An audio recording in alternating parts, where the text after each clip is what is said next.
Hello everyone and welcome to this joint webinar between NALDIC, the National Association of Language Development in the Curriculum, and the Chartered College of Teaching. I'm delighted that I'm joined here today by a range of illustrious speakers. I'm delighted that we will be listening to Professor Linda Harklau and Professor Angela Scarino about their research relating to linguistic challenges in EAL, normalising difference in teacher education. And subsequently, following the presentations, we will then have a panel discussion with the two speakers and also Professor Constance Leung from King's College and Dr. Yvonne Foley from NALDIC. Both of them are from NALDIC as well.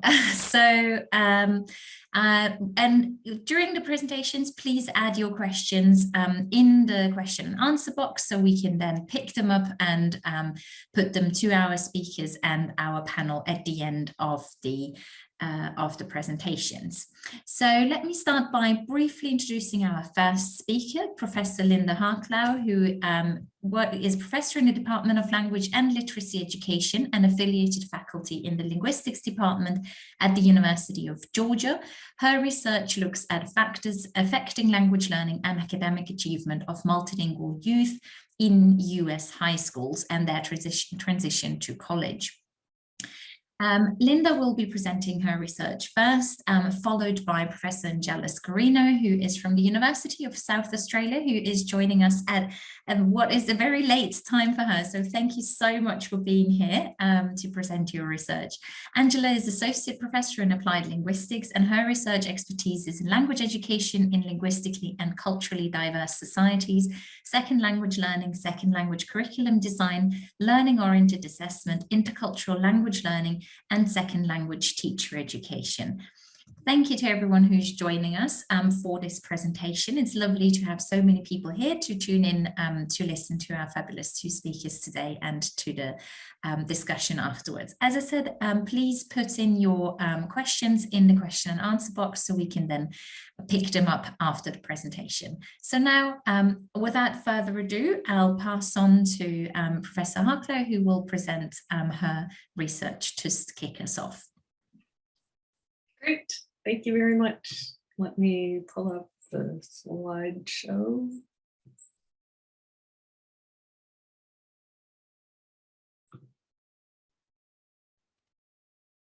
All right, are you seeing the? We have the view with the following slide again as before. All right. Thanks also to everyone who's introducing themselves in the chat box. It's lovely to see so many people. We've got someone from Malta joining us, from all across the UK, from Spain. So great to see so many people here. All right, are we ready? We are indeed. Okay, great. All right. First, I wanted to thank Yvonne Foley for her wonderful work in bringing us together and creating the special issue of language and education that this talk is based on. I also wanted to acknowledge my co-authors, Katie Ford and Tu Don. Our work starts from the observation that discussions of EAL teacher education and policymaking often stay within our own national borders. And I think that can be a limiting view. So a more internationalized comparative perspective might help us to identify common concerns and to share some of our innovations and solutions. In this talk, I'm going to begin with the basic outlines of the EAL population and educational policies in the context of the US. Then I'm going to identify some of the major challenges and tensions that we face in providing instruction and highlight promising policies. Then I'll talk about the current status of EAL teacher education in the US and how that contributes to the quality of learners' education. The theoretical lens that we use in our work is interpretive language policy analysis. This is an expanding area of language policy research that emphasizes the importance of local school contexts and educator identities in implementing policies. From this perspective, EAL educational policies are not just handed down from on high to be implemented in classrooms. Rather, local educators at the classroom and school level play a vital role in making policy because they are ultimately the ones who make sense of it and implement it. Okay, so let's start out by laying out what linguistic difference looks like in the US K-12 context. First, in the US, the official legal term for students is currently English learners, or ELs, although the Biden administration has just proposed multi-language learner instead. Very few ethnic communities in the US managed to hold on to home languages other than English for more than a generation or two. And our indigenous groups have been subjected to generations of linguistic oppression. So both in popular belief and in scholarship, English learner is usually associated with immigrant backgrounds. And about 3/4 of these students are Spanish speakers. Our country makes much of how we're a nation of immigrants. But in fact, Americans have always been ambivalent about immigration. We've historically zigzagged between periods of high immigration and isolationism. Currently, we have the highest number of immigrants in our nation's history, but immigration has also become a highly partisan and divisive issue. And the Trump administration in 2016 through 2020 marked the most explicit anti-immigrant and anti-refugee policies in decades. It's also important to note that while immigrant background youth may be stigmatized, nonetheless, over 3/4 of our English learners are US born citizens. So in other words, they have every right, both morally and legally, to educational justice and equity. We can identify 3 main tensions in US English learner policies. One of these lies in national versus local control of educational policy. US public schools are funded and controlled primarily by local communities. At the same time, since the civil rights movement in the 1960s, national and state policymakers have extended their funding and control in order to equalize student opportunities. As a result, EAL education policy is constantly being negotiated between centralized national regulations and local and state policy influences. For example, federal laws mandate that all English learners be identified and tested for language proficiency when they first enroll in school. And then they also have to be tested yearly after that to check their progress. However, each state decides how it's going to measure proficiency and how long students need special language support. We have no federally mandated curricula for K-12 education in the US. However, we do have influential national curriculum standards for English learners that have been issued by NGOs such as TESOL and WIDA. WIDA is a nonprofit consortium that also distributes a widely used test called the Access Test. Federal laws also require schools to designate a set of research or evidence-based instructional approaches for ELs. However, it's left to the local and state level to define what an evidence-based approach actually is. And those judgments are ultimately made by local districts and educators based on their individual and collective histories, attitudes, belief systems, their emotions, moral values, as well as circulating language ideologies. EAL policy in the US is also caught in a partisan struggle over decreasing federal control of K-12 education. The most recent federal education legislation loosened federal oversight for EL education and left more control to the states. The Trump administration tried to eliminate the federal office charged with overseeing English learner education entirely. But then the Biden administration not only reversed that decision, but increased its funding. On the positive side, the constant back and forth between national and local control of EAL policy has left a lot of discretion and autonomy to local educators, schools, and districts to innovate EAL policy. But on the negative side, the federal government has a diminished capacity to police local school systems that minimize or erode instructional supports for them. Another major tension in US EAL policy lies between the powerful monolingual ideology that governs every aspect of language education policy in the US versus pluralist and elite ideals for multilingualism. I can illustrate this best by relating our country's history with bilingual education. Most Americans are unaware that bilingual community schools were common in the US from colonial times through the First World War. They disappeared in a wave of isolationism and xenophobia in the 1920s. And it wasn't until the 1960s that bilingual education began to make a reappearance. And it started in states that had longstanding Spanish-speaking populations. There's been quite a bit of evidence that bilingual education is one of the most, if not the most, effective instructional model we have for English learners, but it has still faced considerable opposition.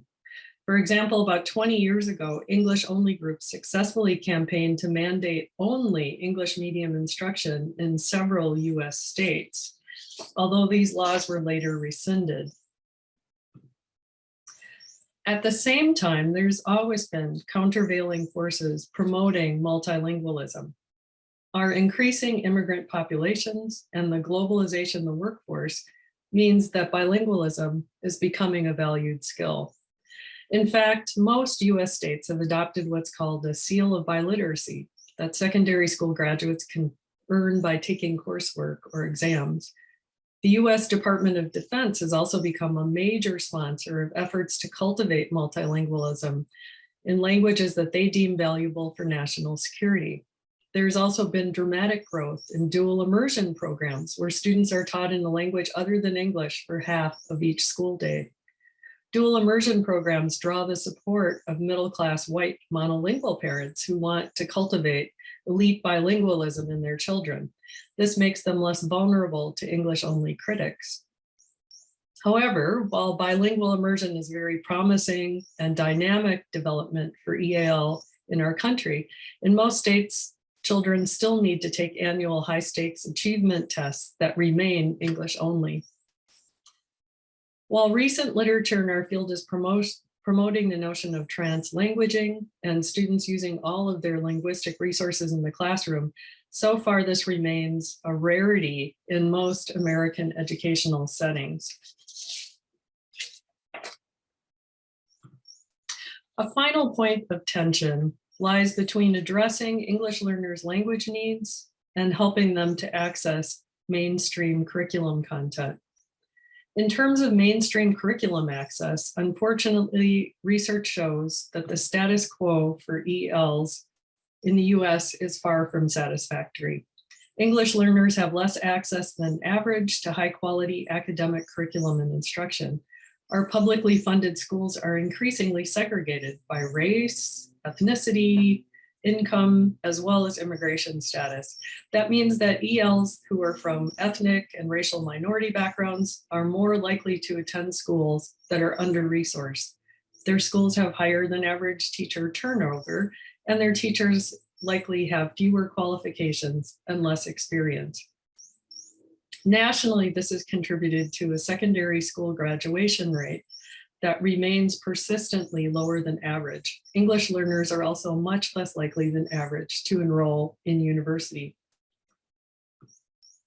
The national standards movement aimed to redress some of these inequalities, but in some ways it ended up reinforcing English-only instruction and high-stakes assessments. So in some cases, it's actually made it more difficult for English learners to transition into mainstream instruction. Besides bilingual education, most of the commonly used educational models for English learners in the US are balanced on the side of overcoming student language barriers rather than addressing academic content. access. For example, one popular model is known as push-in or inclusion. In this model, an EAL, or what we would call an ESOL educator, works in the same classroom with a mainstream educator to provide supplemental instruction to English learners in the class. On the plus side, this model provides learners with access to the same mainstream curriculum content and doesn't separate them from their English-speaking peers. At the same time, it gives them support from an educator who has specific training in English language development. On the negative side, teachers in the US only have an average of 45 minutes to an hour per day total for planning, and schools seldom make additional time for EAL teacher collaboration or joint planning. So there's rarely systematic coordination in these classrooms. Another popular model in the US is known as pull-out or sheltered instruction. In this model, English learners are removed from their mainstream classroom for at least a part of the day in order to get intensive English instruction from an EAL teacher. On the positive side, this model gives learners access to a community of English learners and a safe space to interact and take risks in communication. It also provides them with access to a teacher with specific training to oversee their language development. However, on the negative side, students can feel that these courses stigmatize them. At the secondary level, they can also hamper students' ability to access other courses they need for college or vocational programs. While EAL courses integrate content and language, for example, an EAL algebra class or an EAL history class, research has suggested that the quality of academic content may suffer. So these courses may not adequately prepare students for more advanced subject area work. An additional instructional model has emerged in the US. This model is probably well known to those of you in Canada, the UK, and Australia. It's variously been known as inclusion, mainstreaming, sheltered instruction, or what my colleagues and I have started calling mainstream content and ESOL instruction. In this model, a single mainstream content teacher who has received some level of EAL teacher preparation serves both as a mainstream content teacher for all students, while additionally serving as an EAL instructor to students in the class who are English learners. Because its features are ill-defined, in the US it can look very different in practice, depending on how local administrators and educators interpret it. Moreover, this model may be chosen not for its educational quality, but because it costs less to implement than other models. In our recent work in our state, for example, my colleagues and I found that this model was often implemented by administrators who had no EAL training, when it often coincided with decreased school funding and EAL teacher attrition. We found that mainstream teachers who were designated as EAL teachers often actually lost some resources that they had previously had, such as a teacher's assistant or assistance from an EAL support teacher. In other words, administrators use this model to submerge English learners in classrooms with mainstream teachers who had minimal training and even less help. As a result, in these schools, becoming a mainstream EAL teacher was seen as punitive, and teachers became reluctant to get training in working with English learners. So these are the tensions that local school districts and educators are constantly navigating at the local level as they interpret language policies and develop instruction for English learners in the US. I'm going to turn now to EAL teacher preparation in the US. I think it's important to address educational policy and teacher education policy together rather than to treat them separately. For one thing, how educators resolve these tensions and implement instructional policies in their own context depends heavily on their previous EAL professional training and development. And conversely, the instructional models that are possible in any given context likewise depend on whether educators have the training to implement them effectively. So teacher education is an essential resource for any educational policy. Overall, the US has had some chronic gaps when it comes to ESOL and bilingual teacher preparation. These gaps suggest a lack of political will to really address lagging achievement by English learners. For one thing, despite decades of providing ESOL or EAP teacher professional development, we have yet to figure out how much and what kinds of teacher education will most positively affect our students' educational outcomes. We know that teaching ELs requires a specialized knowledge and skill set that goes beyond general teaching competencies. We also know that EL rates of academic achievement are higher in states that require teachers to get EAL or bilingual licensure. But beyond that, we have limited research evidence for what works best. So each of our states sets their own policy for what constitutes adequate EAL teacher preparation. We've ended up with a patchwork of vastly different ESOL teacher education requirements across 50 plus states and territories. Some states require as much as 12 courses and a final assessment, while others, like mine, teachers can just take 3 courses or even pass 1 2-hour multiple choice exam. Another gap is the chronic national shortage of EAL and bilingual teachers. In 2016, 32 of 50 states reported shortages, and that has been pretty much the status quo for at least a decade. Only about 2% of US educators have explicit training in EAL or bilingual education.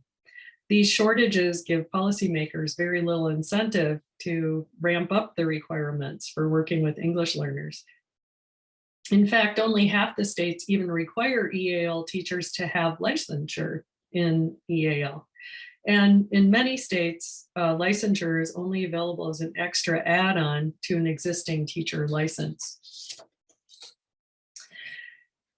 It's a similar situation with our mainstream educators. Fewer than half the states require teachers to have any training in working with English learners. And only 5 states have universal compulsory EAL teacher education requirements. Even in those states, EAL training is often infused throughout the teacher education curriculum rather than presented in a dedicated course of study. So the teacher educators who are providing this training may not themselves have any EAL training. Also, and I think this is crucial, there are few EAL education requirements for administrators, and they're the ones who often set EAL instructional policy at their schools. So my colleagues and I have documented instances where administrators treat EAL instruction as what DeJong and Harper have dubbed just good teaching, a generalized set of teaching skills that any good teacher might possess, rather than a specific body of knowledge and skills. A third gap lies in teacher diversity. We have an acute shortage of teachers who come from similar ethnic, racial, and linguistic backgrounds as our students. For example, in the US, only 9% of our teachers identify as Hispanic or Latino, while 26% of our students do. One promising strategy for recruiting more teachers of color and teachers from multilingual backgrounds in the US is what is known as Grow Your Own programs. These programs actively recruit individuals from local ethno-linguistic communities into teaching careers. They do outreach in local secondary schools, and they also work with teaching assistants, or what we call paraprofessionals. We need more programs like this, and we also need the financial and policy support for them. So in all, in the US, we need to work on getting beyond EAL instruction and teacher education simply as bureaucratic mandates. We need to find more ways to cultivate in our teachers the sorts of beliefs and dispositions that they need to be effective advocates and culturally sustaining educators. We need to make sure that they've had full field experiences with English learners as part of their training. We need to cultivate a more ethnically and linguistically diverse teacher corps. And we need to provide them with adequate planning and collaboration time to work with other content area teachers. We also need to train them in collaborative and leadership skills to help them work more effectively with other educators. And we need to extend ESOL teacher education to administrators and school counselors. Of course, I couldn't conclude this talk without somehow addressing the past couple of COVID years. And I'm honestly just not sure where to begin because that could be a talk in itself. I've heard many truly inspiring stories about what EAL teachers did in that first difficult year to make sure that they kept in touch with English learners. In my state, teachers organized meal and school supplies deliveries to immigrant communities. Our immigrant communities were hard hit by illness, job losses, and lack of internet access. Our teachers established satellite classrooms in community libraries. They worked tirelessly with families to deliver instruction simultaneously, both in the classroom and online.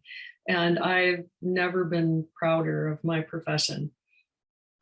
However, as the pandemic has dragged on, many teachers have become exhausted. Our schools have become part of the great resignation and the great retirement of post-war baby boomers. This has worsened our existing teacher shortages, especially in fields like ESOL and bilingual education. It leaves us with a less experienced teacher corps as a whole. Teachers are also experiencing increasing struggles with parents over the curriculum, and especially how we talk to students about societal racism that has disproportionately affected our immigrant students. I will say, ultimately, I'm an optimist. I think that maybe the pandemic crisis has hopefully, possibly, woken up some policymakers from an unsatisfactory status quo.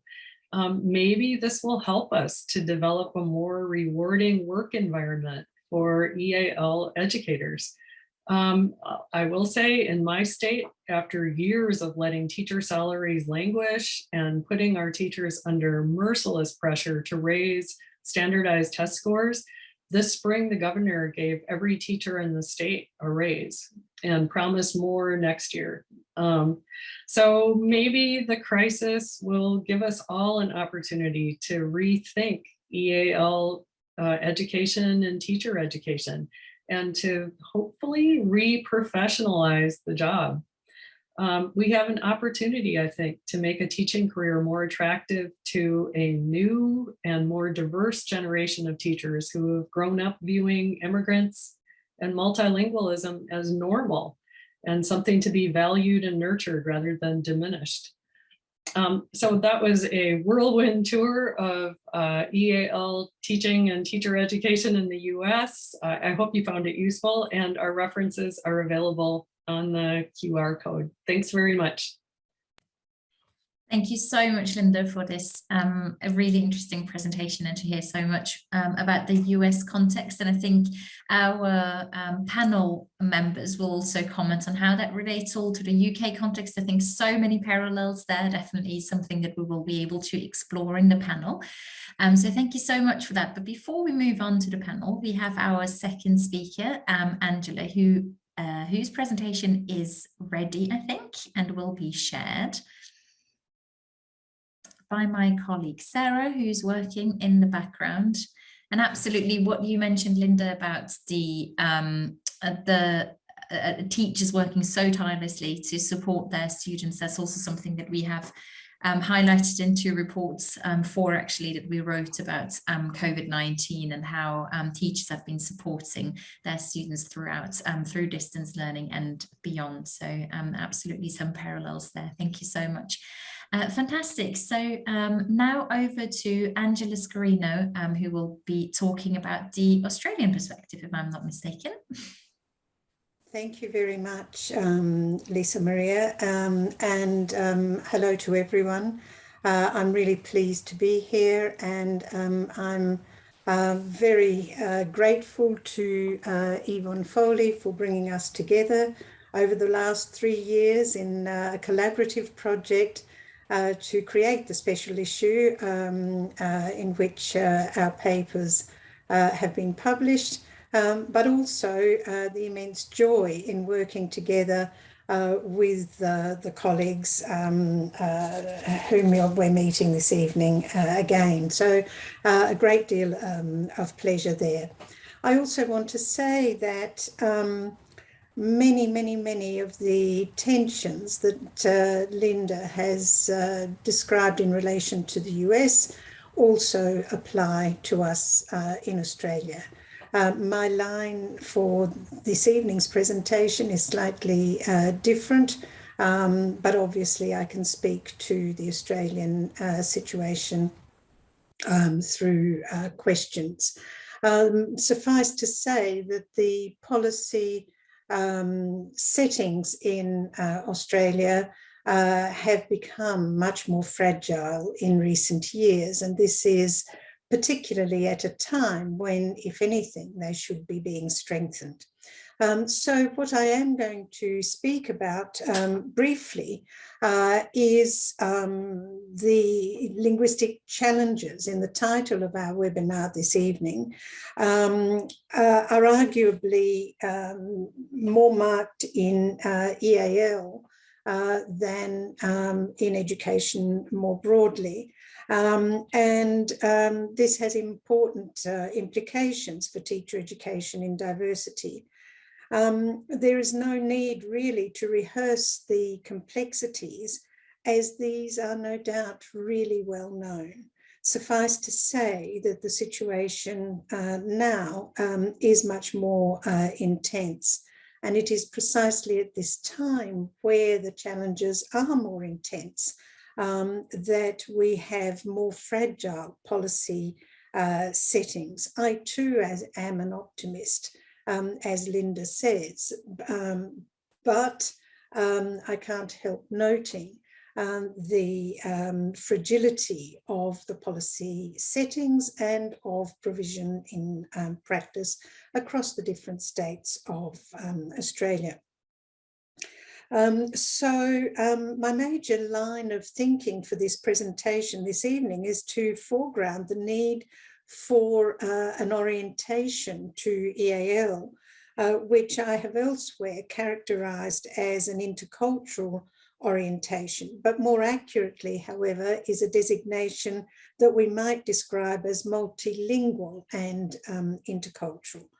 And these ideas of multilinguality and interculturality are understood in particular ways, and I'll seek to describe that. In learning an additional language, there are necessarily multiple languages at play if we consider the phenomenon from the learner's point of view, and that is what interests me in particular, that we look at it from the learner's point of view.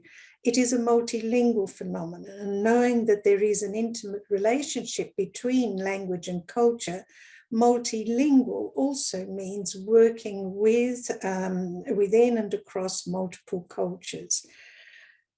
And my line here is that these multiple cultures are not just present as, you know, as in the environment, just as a co-presence, but rather that these cultures that students bring to the learning, as people will no doubt know, are absolutely crucial and mediate both their learning and their success in learning.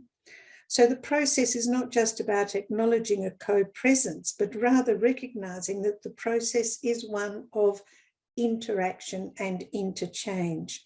This understanding of EAL learning, of course, presents challenges for teachers and teaching, but for me, it is crucial. Of course, no EAL teacher can necessarily know all the languages that are represented in a particular group of EAL learners. That's an evident challenge. But this kind of the multilingual reality and the intercultural reality of exchange need to be taken very seriously. And so to illustrate, I would like to turn to an example. So I'm going very, very micro in my presentation here. And this is a letter written by an EAL student who calls himself Kevin Wang and who situates himself in Adelaide. He is a student who is actually a Malaysian student working in and learning and studying in Malaysia at the time of writing this text. I'll explain the context in a moment, but let's have a look at it together.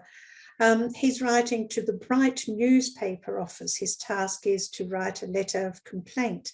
And so he's writing a letter to the editor of the newspaper.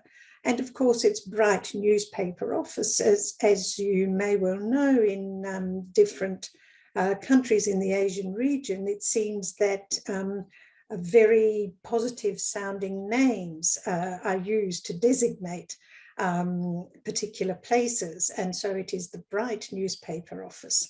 And again, this Bright newspaper office with this cultural nuance from the student's own context is also situated, interestingly, in Adelaide. So, dear editor, I'm writing to you about a traffic accident 2 days ago. 2 days ago, when I was reading books at home, suddenly I heard that there was some fierce wrangling outside the door on the road. Therefore, I went out and asked what happened. I saw a traffic accident. The villager was dropped from the bike because he was knocked by a rich man who was driving his car. The villager broke his leg.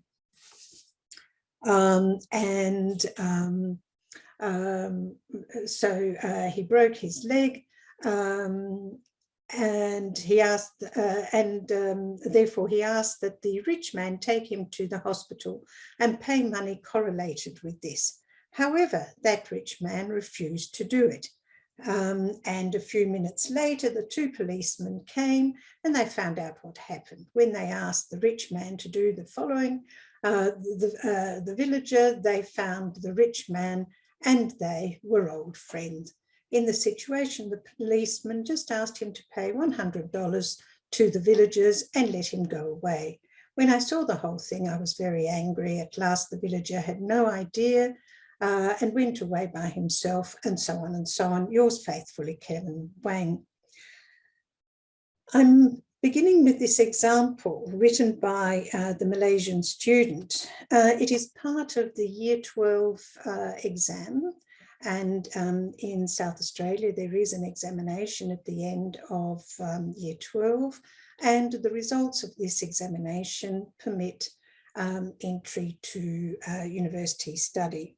If we look at the example, it is absolutely obvious that the culture of the student, the cultural knowledge of the student, is evident at every turn. And so the learning is, as we can see, the evidence of learning in this letter is embodied and personally unique. The assessment of the letter cannot be separated from the language, culture, and the knowledge repertoire upon which the student is drawing to give expression to his learning. The students respond with their own interpretations and subjectivities situated in their own languages, plural, and cultures, plural. So what does this example show us? It is culturally situated. There were many, many different responses to this letter. So the responses that students made to the prompt was simply a photograph of a bicycle. It showed waist down the figure of an adult and the child lying on the ground and the toppled bicycle. That was all. It is obviously the examination authority from the setting point of view judged it to be a legitimate assessment task. It's part of the syllabus that students need to write a letter of complaint. And so from the examination setting point of view, the prompt was culturally legitimate. I mean, young kids have bicycles, they fall off the bicycles. It's quite common. So they assumed, because this South Australian exam has been offered for many, many years in Malaysia, the examination authority also has a great deal of experience in trying to offer examination questions which are in fact so-called culturally appropriate. However, although the photo itself is appropriate and all young people would recognise a bicycle accident, but of course the students are required to write a letter to the editor, a letter of complaint. And what the vetting process does not take into account on the part of the examination authority is that it is a cultural act. The act of complaining is a cultural act which is conducted in particular ways in the Malaysian context, and that is the context that the student knows best. So what was the context of teaching and assessing? Well, there was a real issue here because the students were to write a formal letter. Clearly, we can see how saturated the student's response was with his own culture, the notion of villages, the notions of the English language expression, obviously, we would note, but culturally, the effort at trying to make a complaint. I can also say that this was the only example, and in this piece of research, we looked at about 50 samples. This was the only one that introduced the notion of corruption or bribery. And again, these are cultural dimensions, we could say. When the students ask the teachers for advice on how to situate themselves, how should they situate themselves in the response? Where should they be? This is an examination set in Australia, but taken by students in Malaysia. Who should they be? Who can they possibly be in the English language? And so in interviewing the teachers, the Malaysian teachers who taught these students, their response to their students was, be sure to not present yourself as a Malaysian. Be sure that you present yourself as an Australian. But of course, how could the students do that? And so the issue here is that the students are situated in their own languages and their own cultures. The acts that they are asked to perform here in an examination, but in communication in general, are cultural acts.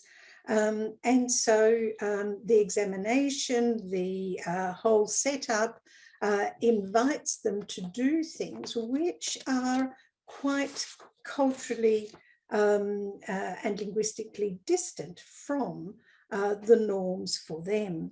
And so here, I think it's important for us to really foreground and really seek to know and understand in a much more nuanced way who our learners actually are. The learners, and this is equally so for the teachers, are situated in their own social, linguistic, cultural, and knowledge homes. We are at home in our own particular languages and cultures. Their experiential, historical trajectories, their affiliations towards particular languages and cultures, and also in the particular societal and educational context which they are used to operating in. These are also dynamic and continually evolving, but this is where they are. The students are situated.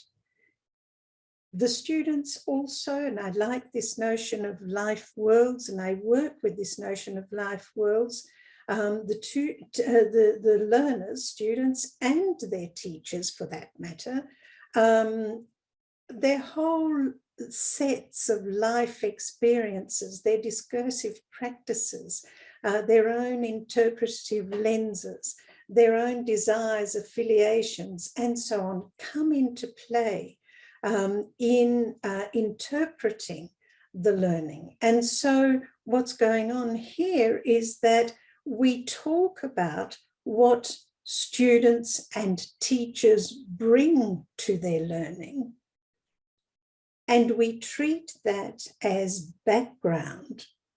But in fact, it is not background. It is something that is absolutely foreground, at the foreground, and constitutive of their learning. We saw in that letter how impossible it was to separate the student's response from the student's own situatedness and his own questioning about who he could possibly be in the English language and where he should situate himself. And so I reject the notion of background, and I like the idea of life worlds, because whatever learning, receptive and productive, is linguistic and cultural, and it is through the lenses of their own linguistic and cultural situatedness that students and their teachers interpret what it is that's going on in teaching and learning. In other words, their situatedness in their own languages and cultures is what constitutes their learning. And so this takes me to the notion, my major point really is that I think that with so much change, the kinds of changes also brought on by and intensified by the pandemic, it's an invitation for us to really think about the framing of our field and the monolingual, multilingual interplay that we work with. And so for additional language learning, English, other languages, there are always at least 2 and often more languages in play at the same time. As such, additional language learning cannot be understood as a monolingual act, as it often is. And here we can see that there is important research, important concepts that are being put forward to invite us to consider a multilingual orientation to EAL. If we take this a little further, it's also a notion here that it's not only language that we're talking about, we are also talking about culture. And this is the point that I'd like to make, because Atkinson already a couple of decades ago reflected on how little direct attention is given to the notion of culture in TESOL, even though ESL teachers face it in everything that they do. The example of the letter we looked at does exactly that. Now, in my own work with my colleague Tony Liddicoat, where we look closely at additional language learning, not only English, but additional languages, world languages more broadly, what we see and what we think is necessary is that we have an orientation where we work with observation, description, analysis, and interpretation of phenomena shared when communicating and interacting. So obviously we need to have things to language about. This might be subject matter from other curricular areas, as in bilingual education. It might be social issues and so on. But we also need to have active engagement with the interpretation of self, in other words, what we call intra-culturality, and other, interculturality, in diverse contexts of social exchange. And so we recognise that this language learning is also identity work. And then we say that, again, in the orientation that we're putting forward here, that we need to understand the ways in which language and culture come into play in interpreting, creating, and exchanging meaning, and the recognition that the integration into communication of an understanding of self and others as already situated in one's own language and culture when communicating with others. In other words, when the teacher gave the response to these students to not be themselves, a much more fruitful conversation would have been around what was actually going on and talking about the students' own situatedness and their effort to move into another linguistic and cultural world. And finally, understanding that interpretation can only occur through the evolving frame of reference developed by each individual, such that learning a new language becomes part of this process. And so the inter in this intercultural and interlinguistic work refers to movement, learners developing ways of navigating at least two languages and cultures in relation to each other. And this entails interpretation, making sense of meanings and making sense of others and self in the process. It's a much richer view of EAL that I'm seeking here. And it comes from this notion of situatedness and the notion of embodied learning, but it also comes from Michael Halliday's notion where he spoke of the context of situation and the context of culture, and yet somehow the context of culture has been elided in favour of the context of situation. And what Halliday states is that the context of culture and the context of situation are understood as the same phenomenon, but seen from different depths of observation. The situation provides the context for the particular instance of language learning and use, and it is at the same time an instance of the larger system that we call culture. It's this attentiveness to culture and attentiveness to the situatedness of people in their own language and culture that comes into play in learning that needs to be foregrounded much more. So what does this mean for teacher education? A notion that I'm working with is the notion of linguistic justice. Certainly we need to expand knowledge and understanding towards a notion of justice. And I think that in order to do justice to learners and to do justice to teachers, because the learning process is parallel, we need to, thinking now specifically about teachers and teacher education, we need to consider teachers' own situatedness and their own understandings that they bring to the act of teaching. That we need to have deeper understanding of teacher conceptions and experiences, their life worlds, just as we need to do so for students, and the personal meanings that motivate their ways of mediating learning. And we need to understand the embodied nature of teachers and teaching, bringing them to an understanding of themselves and themselves in relation to others in their profession.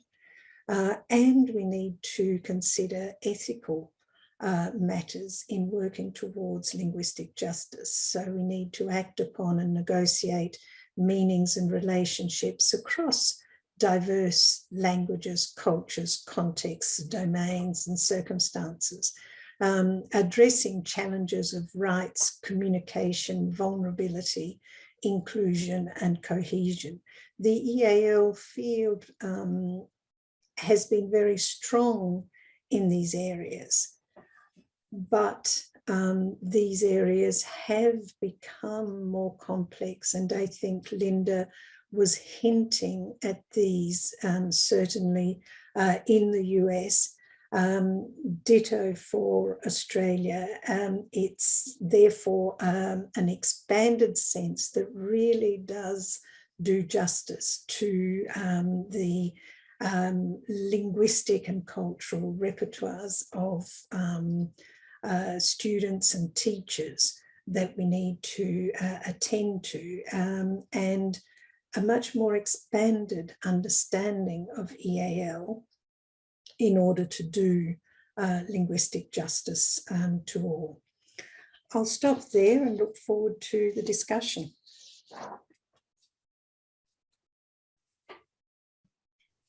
Thank you very much for that really interesting presentation, and comments were already coming in during your presentation in the chats, and people were commenting on the importance of highlighting lived experiences, replacing the notion of background, replacing it with life worlds.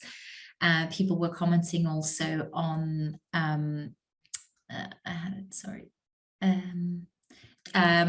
being delighted that someone is challenging the notion of background knowledge. I think really, really important points that you've raised there around the difficulty of disentangling language and culture and experience. So thank you very much for that. And I think it seems to resonate with a lot of our attendees already.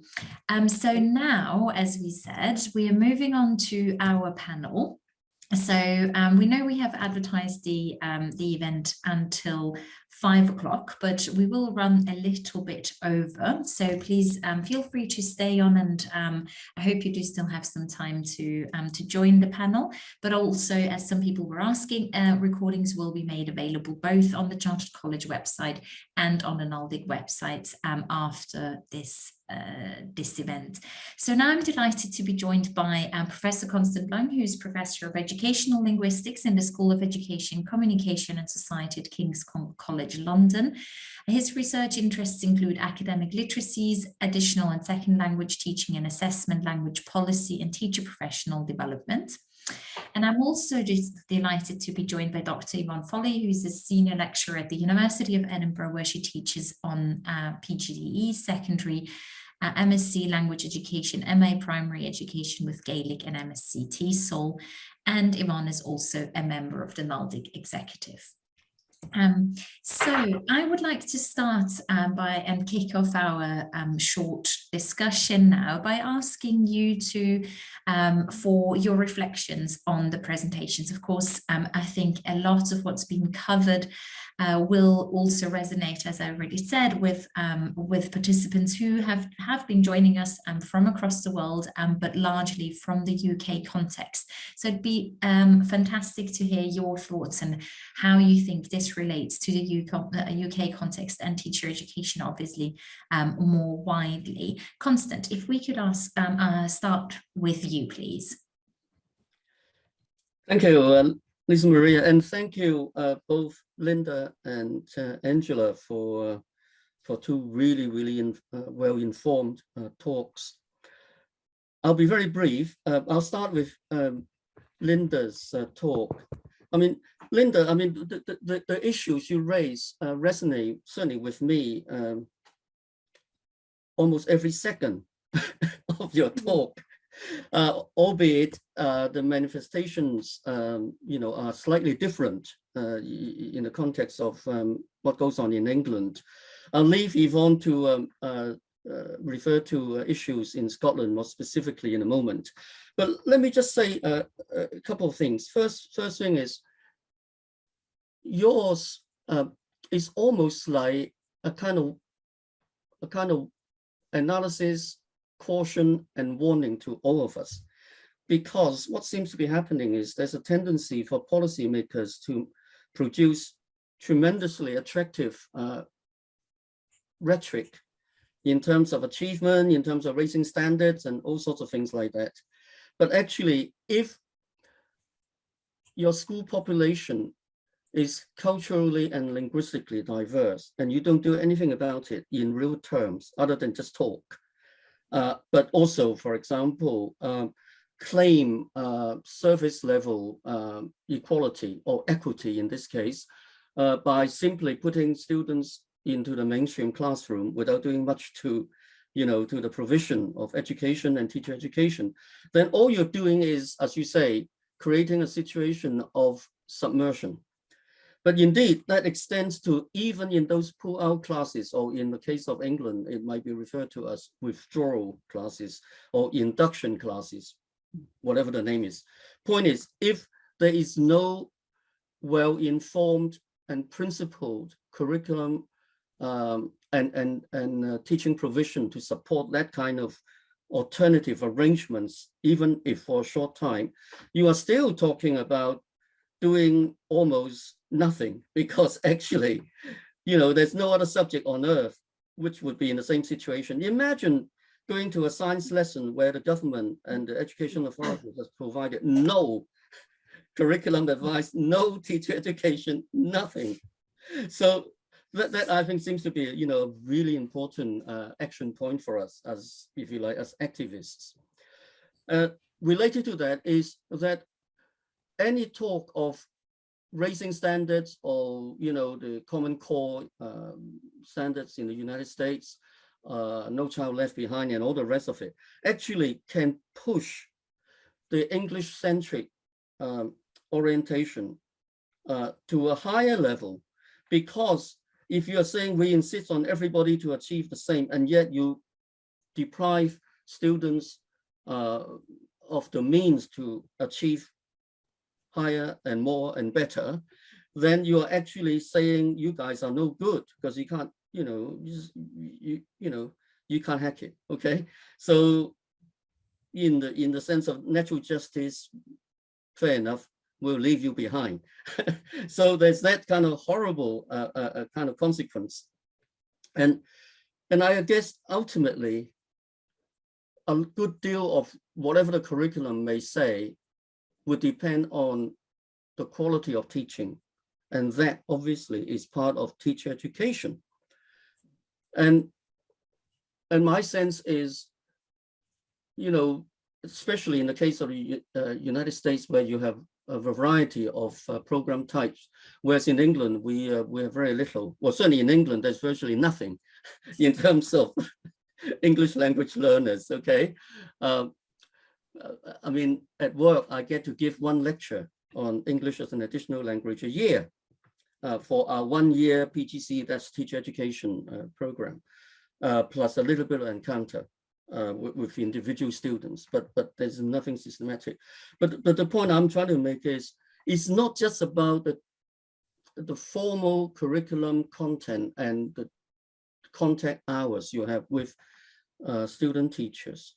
It is actually about how they feel about the whole thing about diversity, about in a society where there is equal rights and opportunities for all people, whether they are formal citizens or not, but they are in front of you. And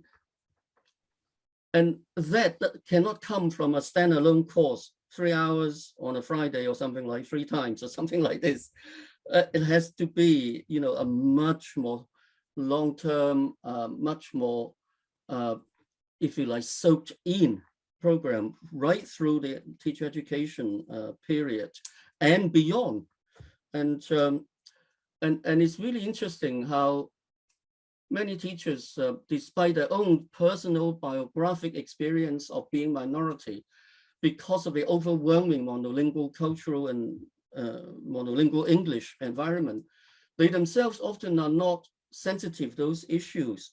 And in extremis, I mean, I can tell you this, as often as not, after my English as an additional language lecture to our student teachers,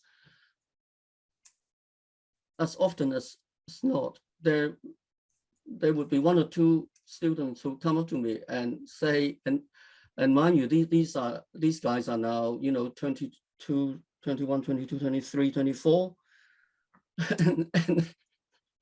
and would say to me that I actually hadn't realized I was an English language learner until this lecture. And it's now, obviously, these have been very successful individuals, but the point is, you know, in the cultural environment where these issues have not been raised, even those people directly implicated might not be aware of the issues. It's absolutely amazing. So thank you very much for that, Linda, for sharing that, but also shows that we're in the same swim in all sorts of ways. On to Angela's talk. Angela, thank you very much. Very perceptive analysis of that text from the student from the Malaysian background. I only want, in the interest of time, I only want to say, pick on one thing from there. Has to do with this idea of teaching English in the sense of teaching form, and that there are correct forms. And in this case, it may well be referred to as teaching particular genres as the way that students should reproduce certain kinds of language forms for whatever purpose. And it's really, this is a really long and complex a story, because genre itself is a really productive and powerful concept, because what it does is it captures the notion that language use is part of community practice. And what people do in a community, over time, they can, you know, solidify into certain kind of practices. And this would include language practices, and genre would come out of it. So that's one way of understanding it. That's the productive side of it. And this accounts for example, the perceptive analysis by folks like, you know, Michael Halliday and so on.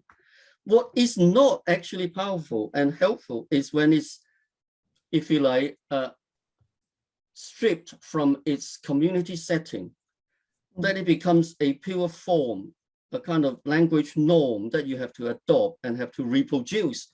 And the point of education is to make people reproduce those forms.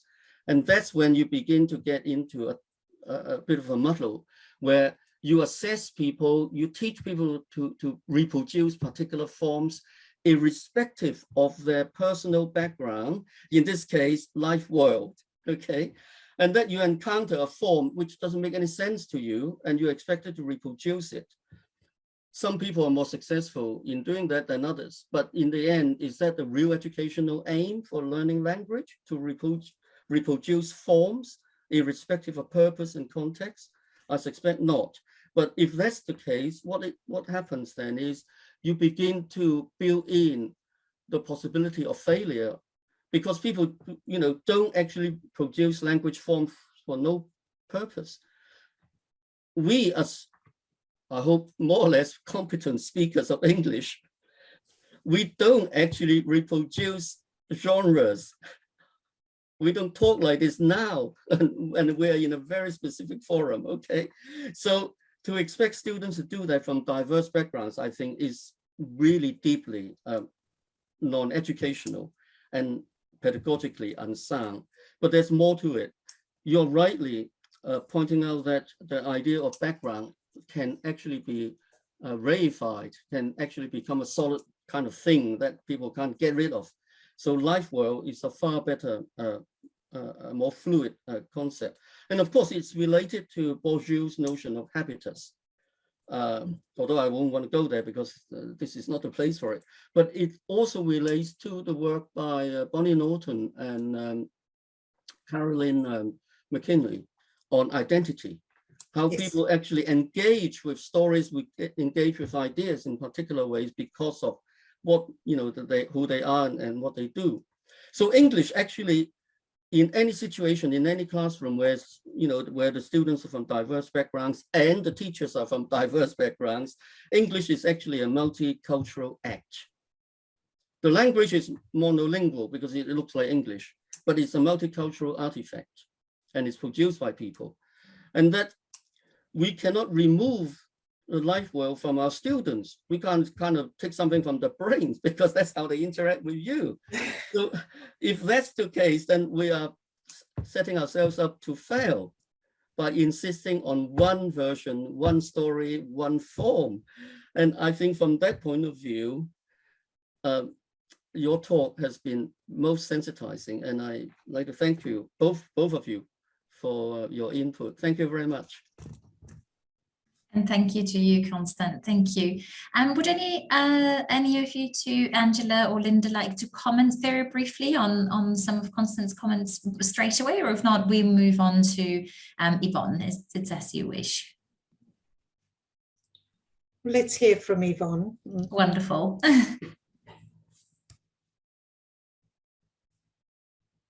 You're muted, Yvonne. That's always a problem. I'll keep it short, but I just wanted to thank you both for such really engaging talks and also engaging articles in the special issue, and really have appreciated that and enjoyed hearing what you said. And there's been some brilliant, I've just been reading through the comments. There's some really engaging dialogue with colleagues on what you've said, and it's just encouraging to read, and a pushing forward of the insufficiency of these kinds of knowledges and understandings and practices across teacher education, not just ITE, but the continuum of teacher education as a whole. But if I come to both your talks, I might just bring them together in my comments, if that's okay. When I was thinking about what you were saying, Linda, from a policy perspective, I was thinking of my own context here in Scotland, and although I work across England, Naomi and Constant will be two people that can focus on England today. But the policy context in Scotland, you know, it seeks to punch above its weight. It's a small country, but it seeks to do progressive things. And Scotland has a national language policy because we also have Gaelic, but they also have a national language policy looking at diversity of other languages. We've got national policies for inclusion and what that means for inclusive education. And we also have a diversity in our assessment system for EAL pupils that we offer in the Esol assessments. And that then is supportive or helps them to gain entry to universities, and it's used alongside the country's qualifications that monolingual English speakers would take to enter university. So there is that drive forward within Scotland to recognise its diversity, and it terms them New Scots. I don't know what I think about that, but just language always constrains us. But then we come to the situation you were both talking about with the constraints of teacher education, because although you have these policies in place, how that then filters through, you can't have them separate, as you were saying, Linda, how it filters through to teacher expertise, their knowledge, their understandings and their practices and dispositions. That's still got a lot of work to do. And we do see things changing with that. But with Angela, I was thinking also about what you were talking about with life worlds, and I love the concept and do enjoy reading about those, the way that you framed that with language and the discursive practices and interpretive lenses that we use as we engage with language and culture. But it made me think about the drive we have in Scotland for curriculum where we're looking at decolonization, and that can bring up all kinds of opportunities, but also challenges. And I think that the decentering that kind of concept brings with it of English as the only language that's valued, or the decentering of the only knowledge that is valued is the kind of Anglophone perspective on the world, the Western dominance of thought or epistemological perspectives or centering. And so it challenges all of that. And I think that there are opportunities with this new drive across Scotland. And I know that it's also in England too for teacher education, the schools that we're working with, where we're looking at knowledge in the plural and how that then decenters the curriculum. But how we get there is a whole other matter. I think there's lots of work to be done. So I'll maybe stop there because I know we need time for questions coming back. And I know that Naomi will join us for questions too, I think. Thank you very much. We have a few questions that have come in. One of them is a clarification question. This one is for Linda. Let me just get it up. Can a multilingual student who has not formally studied an additional language, so the student knows the language from informally, so from home, for example, obtain the seal of biliteracy? That's a great question. And there have been, I guess, kind of a controversy about that, because for that exact reason, like, how does a student demonstrate that they know their home language, right? There's a couple different ways.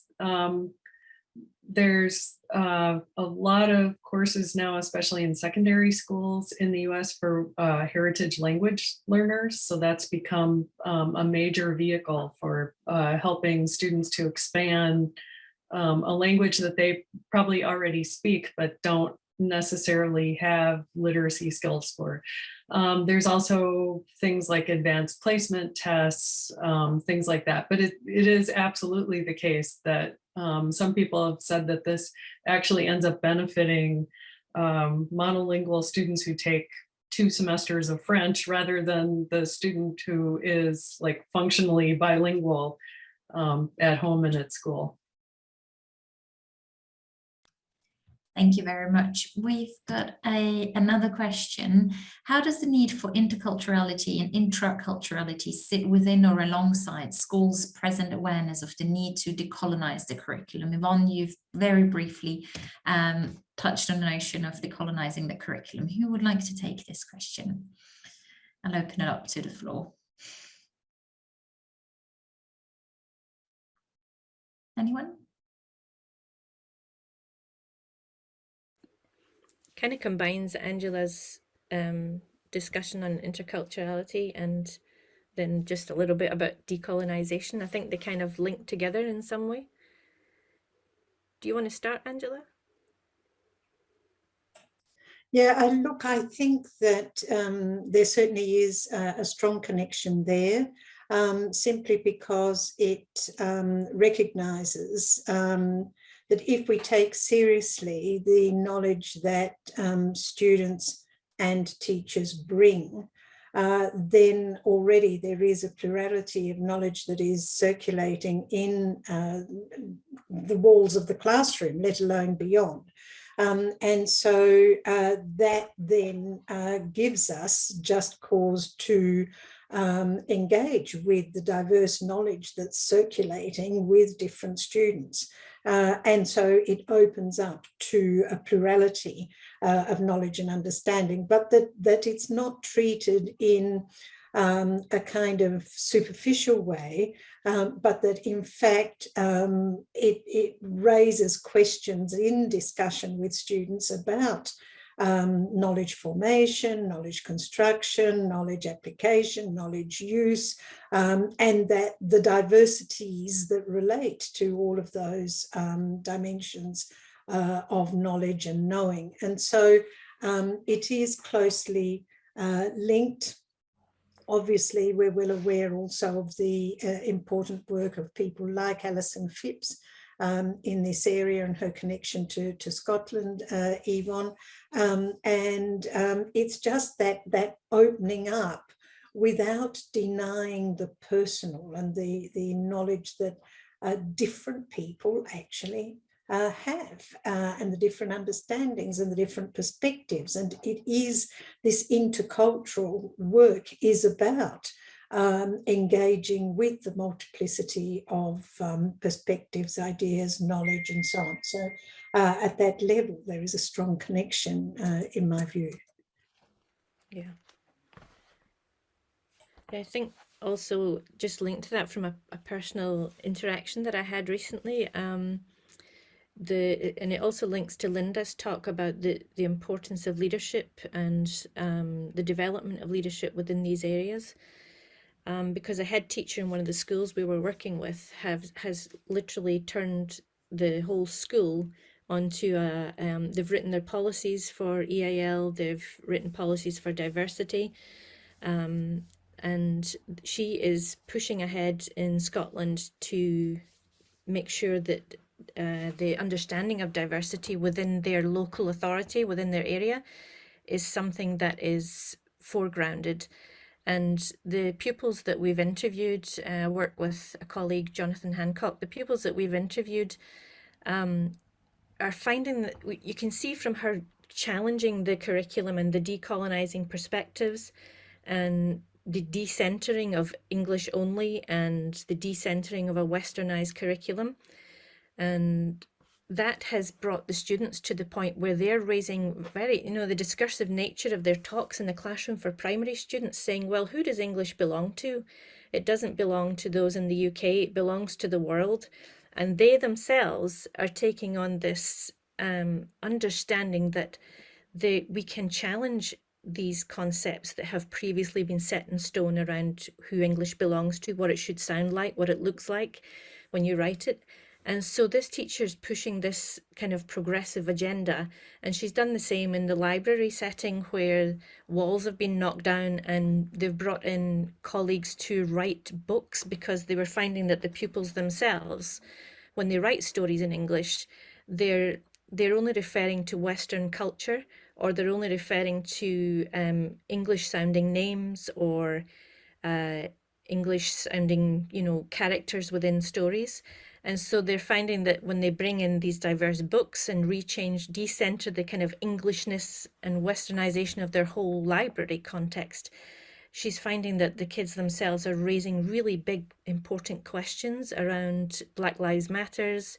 So all of this builds into the education, and being smart takes on a new perspective within our educational settings, I think, as we bring these big concepts into the kind of classroom setting where pupils themselves are engaging with them in a way that makes sense. Thank you very much. We've got a question for Linda as well. Currently, there are no expectations for standardized testing of multilingual learners in schools in England. What is your opinion of WIDA's tests as bespoke for multilingual language learners that might perhaps be transferable to the English context? I think WIDA already works with international schools, I want to say. So they have actually expanded beyond the US borders for that. I think it's become a major test in the US just because there's not really anything else available that explicitly measures K-12 English. So I mean, in that case, I guess it would be as good as any other standardized test of English for K-12 students. I guess I'm feeling cautious about any standardized test like this, but in the end, it's all about how you use it, right? So I think from that perspective, the access test is must be one of the best ones out there that I know of. But Constant, as an assessment person, probably knows more about that than I do. Well, just quickly to come in to say that standards in any kind of assessment must be understood in relation to how far they are relevant to the students' actual life world, if you like, what they have experienced, what they have used, what they have learned. So any kind of, if you like, standardized assessment instrument must be evaluated properly in relation to specific student populations. And so to that extent, while there's no doubt that the WIDA instrument is well developed, and it has basically been looked after very well by experts in the testing field, no question about that.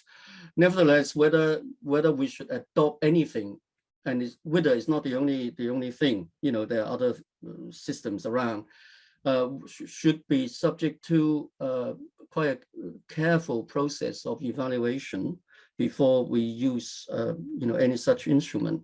So that applies for all standardized instruments anyway. But could I quickly say something about this business of the kind of, if you like, the colonial kind of aspects of a lot of English language work? It's not just really about the big issues such as the kind of, if you like, white version of the history of particular continents and things like this. It's actually seeping into all kinds of small areas. Recently, there's been quite a bit of discussion on, for example, those international English language tests like IELTS and TOEFL. There's been some analysis of the content of the test items, and it turns out that there's a range of kind of anodyne, I guess, comfortable topics such as holidays, personal well-being, environmental issues in these test items, and nothing much beyond that. So in other words, there is a kind of, as it were, imposition of certain perspectives on what's valuable knowledge and how language should be used to express ideas around those topics and nothing much else. So that in itself is interesting because, I'm sure everybody here knows that students from minoritized backgrounds often have problems in school doing certain assignments like writing about your holidays, because some folks actually don't have the same kind of holidays. They don't go to Spain or something like that, right? They do other things, and how do you produce a story like, in your home life when everybody else, 80% of the classroom or the other half don't think that is a really worth telling or something like that. So it seeps right into the small stories, not just the big stories.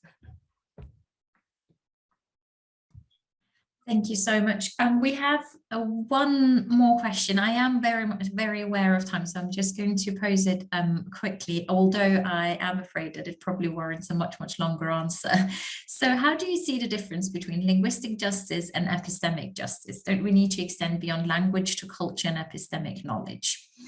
This has come in from Gail, and I believe, Angela, you might want to maybe comment on this. I think that the question is a lovely question, and it goes to the fundamental issue that we have when we talk about language and knowing, and language and culture and so on, because by in the notion of linguistic justice, the point that I'd like to make is that often language is invisible. We take it so much for granted that people in the wider community stop seeing it, and so many issues of justice pertain to language. And certainly in our field, language is prime. And in order to get at the primacy of language, I like to really foreground linguistic justice. However, in my world, language is language and knowledge have an intimate relationship, hence epistemic justice, and language and culture have an integral relationship too. And so it's actually the interplay of all of those. And I think that we need to work with those big concepts much more fruitfully in classrooms, in education. And oftentimes, my concern is that we have the circulation of language, multiple languages, multiple cultures related to those languages, and multiple knowledges and understandings that come from the situatedness in those languages and cultures. They are staring us in the face in those classrooms, and yet it remains an untapped resource in terms of bringing out the multiplicity that is there for us to draw upon and to illustrate that we don't even have to leave the classroom walls to see that diversity of languages, cultures, knowledges. And so we have this amazing resource right there and then, and we don't always capitalize on that. Ditto, we don't capitalize on drawing the connections between those and how languages and cultures mediate knowledge and learning and so on. So it's about recognizing, first and foremost, hence my foregrounding of the linguistic, because it is so invisibilized for many people. But at the same time, it is also about drawing it out and continuously connecting it, even within the space of the classroom, let alone beyond the walls of the classroom. It's a lovely question. Thank you so much. I also, my lovely colleague, Sarah, who's been working in the background, has also reminded me that we have an online course on your online modules around decolonizing and diversifying the curriculum available on the Chartered College website. So you can have a look at those if you're interested in that topic. Thank you very much, Sarah, for the reminder. Now, I would also like to give an opportunity to Naomi if you want to have a brief debrief or a comment on everything people have said, given that you are here. You don't have to if you don't want to, but thank you. The reason I'm on screen is because the chair of NALDIC, Yvonne Foley today, must come on screen. So I'm sorry that I haven't been introduced formally. But thanks Yvonne for inviting me. So I'm Naomi, I'm chair of events for NALDIC, and I work at University of Reading as a teacher educator. And as it happens, I'm currently engaged in doing research, trying to bring a US successful pedagogy for English language learners to the UK. So we're very interested in your talk, Linda. But also just generally, I just wanted to make the observation, apart from saying thank you for such fantastic talks to both of you, that we are all researching in these English speaking contexts. And I think there is so much to share. You know, and I think opportunities for international collaboration to make the very important points that have been made in both your talks are just really important in order to give further weight, if you like, at global level to these very important conversations around social justice, linguistic justice, issues with poor teacher subject knowledge, issues with, you know, monolingualism and a monolingual workforce. So I just thank you for bringing up all those really important issues for both of us, and thank you so much for your time, and for particularly to Angela for being up in the middle of the night. Thanks everyone. Great, wonderful event. Thank you so much. So thank you to everyone, particularly our two speakers, for joining us today. Thank you to our lovely panel for your reflections and your comments, observations on the two presentations. Thank you everyone who contributed questions in the question and answer box. All those comments in the chat, they are absolutely lovely to look at, and people have been really, really engaged. So it's great to see that participation. And as I said, the talk will be available online as well in about 5 working days with accompanying resources. And we will also make a link to the special issue available there, so you can go and explore those topics afterwards as well, if your interest has been sparked by these talks. So thank you very much everyone for joining us for this joint NALDIC and Chartered College webinar, and we will be sending out information about the next joint webinar very shortly. Thank you very much and have a lovely evening or good night to you, Angela. Thank you.